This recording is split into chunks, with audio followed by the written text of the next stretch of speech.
Dear chess friends, we have some big news from the AI chess world. The new Stockfish version has been released 2 days ago. The new Stockfish 17 is finally out, and as usual, you can download the most powerful product in the chess community for free, which is a really great thing for us. If you want to analyze your games in the most accurate way, check out the link to the download in the description below. Please download it, have really some fun. And in the next couple of months, we will of course cover the Stockfish 17 engine playing in the next computer chess championships, Rapid Blitz Bullet championships. We will of course follow the new TCEC season 27. We'll also download some beautiful theoretical novelties from the computer chess rating list website. So I'm really looking forward to analyze some beautiful games played by Stockfish 17. And compared to Stockfish 16, Stockfish 17 has 46 rating points more, which is actually, I would say, a huge improvement in the AI chess world, because when Stockfish is playing only a draw against a much lower rated engine, then it loses of course some points. So I think an improvement of 46 points between Stockfish 16 and Stockfish 17 is a huge gap. So great contribution again by the developers of the Stockfish engine. And I wanted to of course thank them through this video, because they're giving us again the most powerful, as I said, product in the chess community for free. And the first tournament that Stockfish 17 will play is actually the TCEC season 27 Swiss event that you can follow now already on the TCEC competition. I've checked out so far as I'm recording this video, Stockfish didn't play any games. So that's why I decided to show really again a beautiful spectacular gameplay by Stockfish 16.1. It's I think again a crazy game, although we cannot so far see Stockfish 17 playing, but I think this game that I wanted to show today has great ideas of the Queen's Gambit accepted. So check out now this amazing game again by Stockfish 16. So with the white pieces, the fish open with the move d4, d5 by Viridithas, that was Stockfish opponent. We have c4, d takes c4, the Queen's Gambit accepted, e4. We have now the Sadoleto variation, down the central variation by Viridithas with the move e5. Stockfish delays now the situation in the center, plays now knight to f3. We have e takes d4, and now bishop to c4. There is a certain tactical problem, I would say, already around the square f7, because after knight to c6 and kingside castling, if you try to do something like bishop to g4, if you try somehow, I don't know, to attack this knight that is attacking the pawn on d4, white can get easily out of this mess. Will play simply queen to b3, and this is not a good line here. There is a certain problem after bishop to f7. I think in the next couple moves, black is simply destroyed in this tactical sequence. You can maybe try to somehow mess up the structure, but here after knight to d2, I would say it's game over. White will eventually get the queen into the defense. So very hard to defend this position here after queen to b3. Very keeping an eye here and also attacking the pawn on f7. So that's why bishop to g4 in this type of position is simply too rushed for black. Black has to first of all secure the king. After casting bishop to e6 by Viridithas, competing against this unpleasant bishop, Stockfish continues with bishop to c6, hits the knight. That's of course protecting now the pawn on d4. Bishop to c5, b4. Great move here by Stockfish, deflecting now the bishop again from the defense of the pawn. If you take here bishop to b4, then queen to a4 is going to happen. Again, more pressure against this knight. You're trying to play something like a5, because also the bishop is a little bit loose. Bishop to c6, and then queen takes b4 was the huge threat. And then after a3, then you can continue with knight to d4. Then you can also go into this line, and in this position, actually, white should be much better. So you can maybe try rook to a6, but then bishop to b5. The king is still stuck in the center. White has a great attacking chance, maybe developing the pieces. So in the next couple of moves, I think black is not having a good time for sure. So after move b4, that's why bishop to b6. Viridithas is trying to stay connected to the pawn on d4. We have now a4, putting more pressure here, trying of course to play the move a5. a6, we have bishop takes c6, b takes c6, and now knight from b to d2.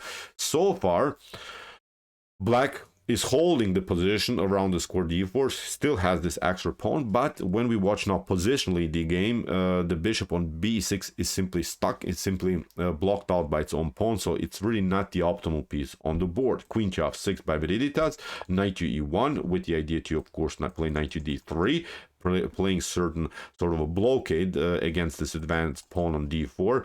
When we face an isolated pawn, then we want, of course, to cement the position in front of this pawn. So knight to d3 and then f4 is now the huge positional idea. Here by Stockfish 16, a5, here by Viridithas, and now knight to d3, keeping simply, as I said, this knight very, very active here, controls the center, and now also with the preparations to play the move f4. We have now a takes b4, f4 here by the fish, and now g6, preventing, of course, the very, very unpleasant move f5.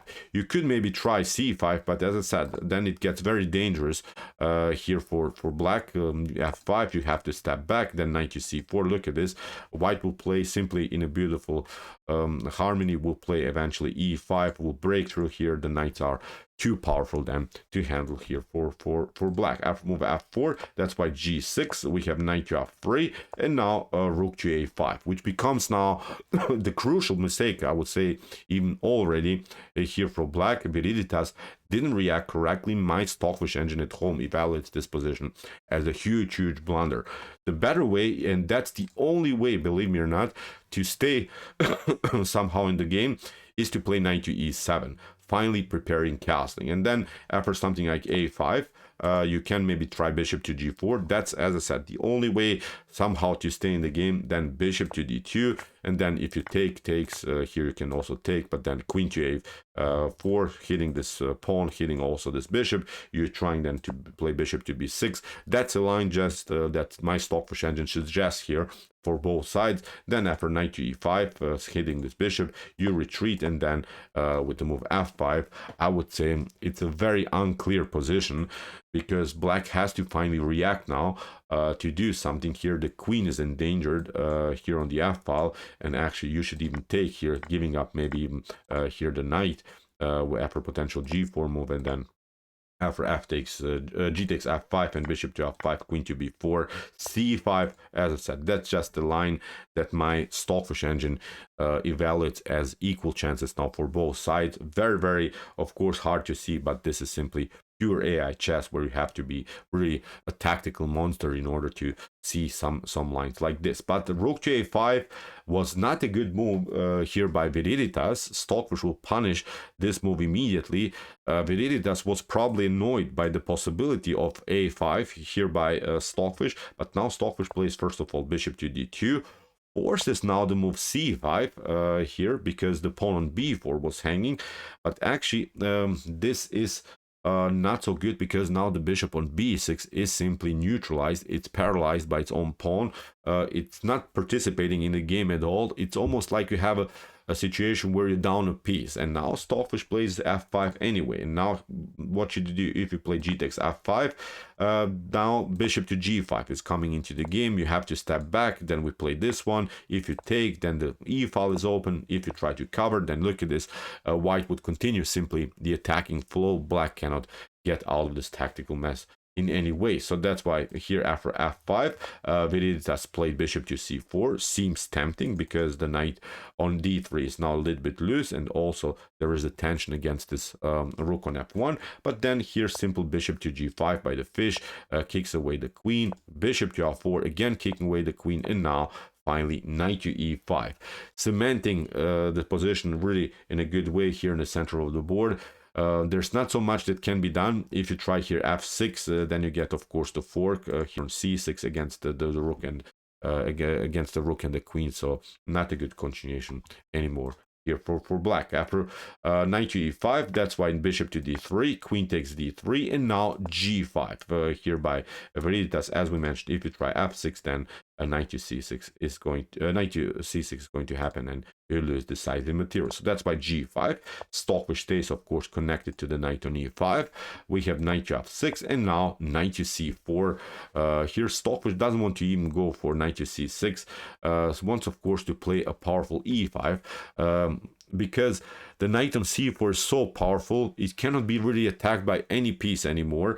I really like this choice, rather than just to count material. Again, Stockfish is preparing the e5 breakthrough. That's more important. You cannot take, of course, in any ways this pawn, because you get then pinned on the e file, and again you would lose the decisive material. If you pick it up with the queen to e4, then the queen is lost immediately. So that's why here rook to a8, Viridithas is trying somehow to hold this position, queen to f3 by the fish, rook to d8, preparing maybe also to push somehow this pawn, this passer on the d file, but the position is too cramped here for black. Stockfish continues now with rook to e1 and prepares, of course, e5, then f6.